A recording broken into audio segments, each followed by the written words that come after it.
আগামী 5 তারিখে ওইটা আমরা লঞ্চ করব। যদি আল্লাহ পাক আমাকে বাঁচা রাখে ইনশাআল্লাহ লঞ্চ করব। এটা কিন্তু আরেকটা মাধ্যম। সেই হিসাবে আমরা হজ উমরার প্যাকেজও নিব, প্লাস আমরা ট্যুরস এন্ড ট্রাভেলস এর কাজগুলো করব, হোটেল বুকিং, আপনার রিসোর্ট বুকিং, আপনি আমাদের আমাদের এয়ারপ্লেনের বুকিং করতে পারবেন, সব পারবেন। সেটা একটা কমিশন আসবে না? এই যে বোঝান কাজ করতেছে কি টাকা ছাড়া ওর কিছু আছে? বোঝানোর কিছু আছে? ওই একটা প্ল্যাটফর্ম ছেড়ে দিছে, ওনে বুকিং দিবেন, একটা কমিশন পাইবো। তা আমরা কি সেটা শুরু করতে যাচ্ছি মে মাসের 5 তারিখে। তাহলে আমাদের কিন্তু এখন প্রজেক্ট আছে হাতে 10টা, সফল কিন্তু একটাও না। একটা সফল নাই কেন?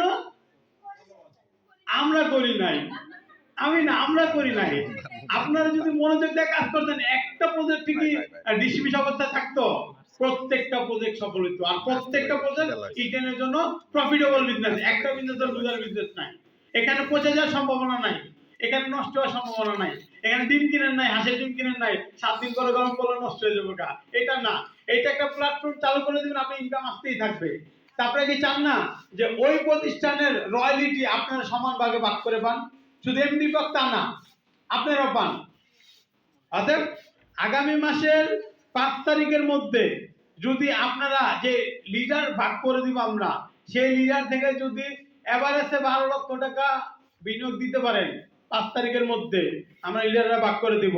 তাইলে আগামী কুরবানি ঈদের পরে আমরা, আল্লাহ যদি বাঁচায় রাখে, আল্লাহ যদি কবুল করে, ওমরা হজ একদম ফ্রি, একদম শুধু টিম লিডার। অর্থাৎ আমরা এখন দিচ্ছি 1 মিনিট, আমরা এখন দিচ্ছি শুধু টিম লিডারের উপরে ফোকাস, নট ইনভেস্টর। ইনভেস্টর নিয়ে আমরা অনেক খেলছি, আজকে ইনভেস্টর নিয়ে খেলছি দেখে আজকে আমাদের দেশের এই পরিস্থিতি। অর্থাৎ আমরা এখন লিডার নিয়ে খেলবো। অর্থাৎ আপনি বেঁচে থাকলে আপনার সদস্য বেঁচে থাকবে। অর্থাৎ আমরা ডুপ্লিকেশন পাওয়ার যদি মেথড যদি আমরা অ্যাপ্লাই করি, তাহলে আপনি বসে বসে এখান থেকে ইনকাম করতে পারবেন কত? মাসে 30 লাখ টাকা। সম্ভব, সম্ভব, কিচেন থেকেই সম্ভব। অর্থাৎ আমরা এখন এই রোডটা আমরা পাই নাই, সেই রুটটা আমরা এখন পেয়েছি। সেটা আমার দেলোয়ার স্যারের মাধ্যমে পেয়েছি। হয়তো এই ট্রেনিংটা আমার 3 বছর আগে থেকে দরকার ছিল। ব্যর্থতা হয়তো বাপি ভাইয়ের, ব্যর্থতা হয়তো শহীদ ভাইয়ের, ব্যর্থতা হয়তো আমার, তবে আমার ব্যর্থতা নাই। নিলাম দত্তক, আমি 5 জন লিডারের দত্তক নিলাম। কে কে দত্তক হবেন চলে আসেন। ওইটা একবারে একবারে। অর্থাৎ এটা হইলো একবারে, আমরা যেন এটা করতে পারি সেই সাহস নিয়ে আমরা চলি। এখন আপনার আমাদের যে প্রজেক্টগুলো সবগুলাই কিন্তু এন্ডিং এর মধ্যে আছে, শেষ পর্যায়ে। অতএব আপনারা যদি আমার পাশে থাকেন, বিশ্বাস করেন ধামাকা করে ফেলবো, একদম ধামাকা করে ফেলবো, যেটা কোনোদিন ক্ষতিগ্রস্ত হবে না কেউ। কারণ আমরা দেখেন একটা ফেসবুক কোম্পানি করে কিন্তু 200 কোটি মানুষ এঙ্গেজ করে রাখছে, যার কারণে আপনার সময় নাই, ফেসবুক কখন টিপবেন মাথা নষ্ট। আচ্ছা, আমরা এমন একটা প্ল্যাটফর্ম করতে চাই যে প্ল্যাটফর্মে আমরা 2 কোটি মানুষ এঙ্গেজ করতে চাই। আমরা পারবো ইনশাআল্লাহ পারবো। কারণ ফেসবুক যদি পারে আমরা পারবো না কেন? আমরা তো তথ্য প্রযুক্তি নিয়ে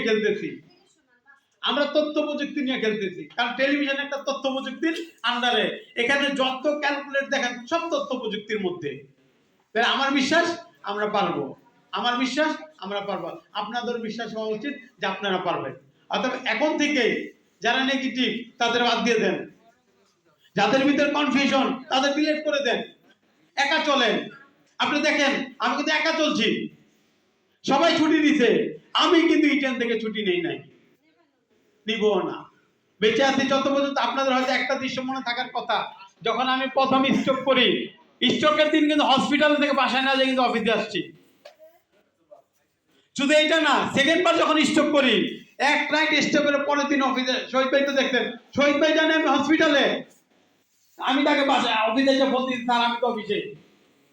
আমার স্বপ্ন ধ্যান শুধু ইটেনকে কিভাবে সাকসেস করবো, কিন্তু এই স্বপ্নটা আপনাদের ভিতরে আসে না কেন?